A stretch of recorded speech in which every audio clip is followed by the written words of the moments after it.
They were pushing Bitcoin hardcore at Davos. People don't understand the explosion that's about to happen with Bitcoin. That's okay by me. The companies are going to drive that explosion. I'm going to take their money. That's how I think about it, not financial advice. Listen to this.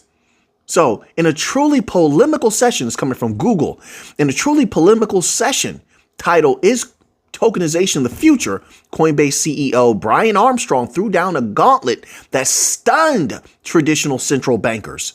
He explicitly proposed the birth of a Bitcoin standard, quote unquote, framing Bitcoin not just as a digital asset, but as a modern inflation-resistant successor to the gold standard. Click that like button right now, folks.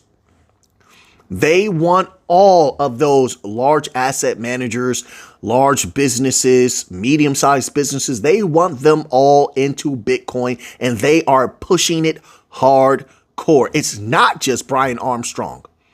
But you think that BlackRock isn't pushing it when they're knee deep in Bitcoin?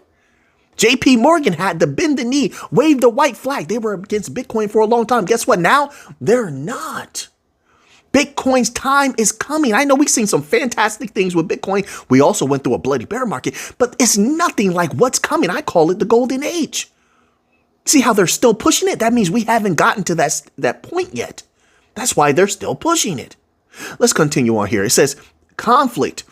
This was met with sharp skepticism by Francois Villeroy de Gauhau.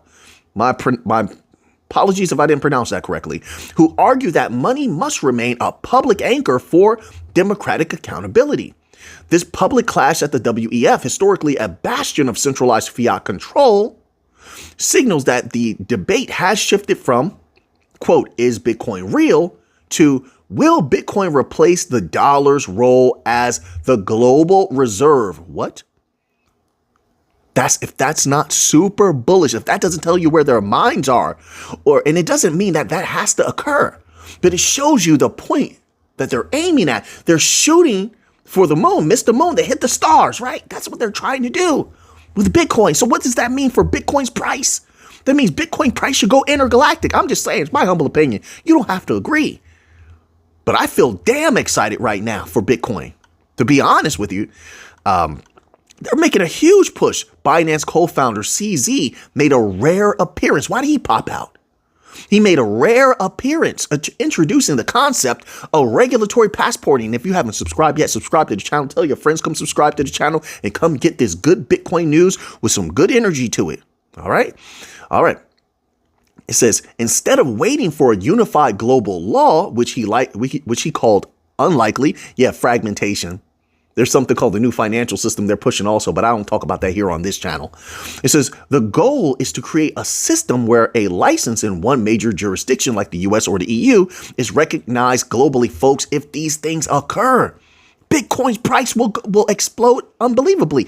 This is why you have all of these people like Kathy Wood talking about Bitcoin could go to $1 million. All these other people, $2 million, $500,000. There is a reason they're saying that. They could have said that a long time ago. Bitcoin was always super bullish. And I said for years that institutions would take over. And they have. So they could have said that then, but they're saying it now. Why? Because now everything's becoming much more clear, much more certain.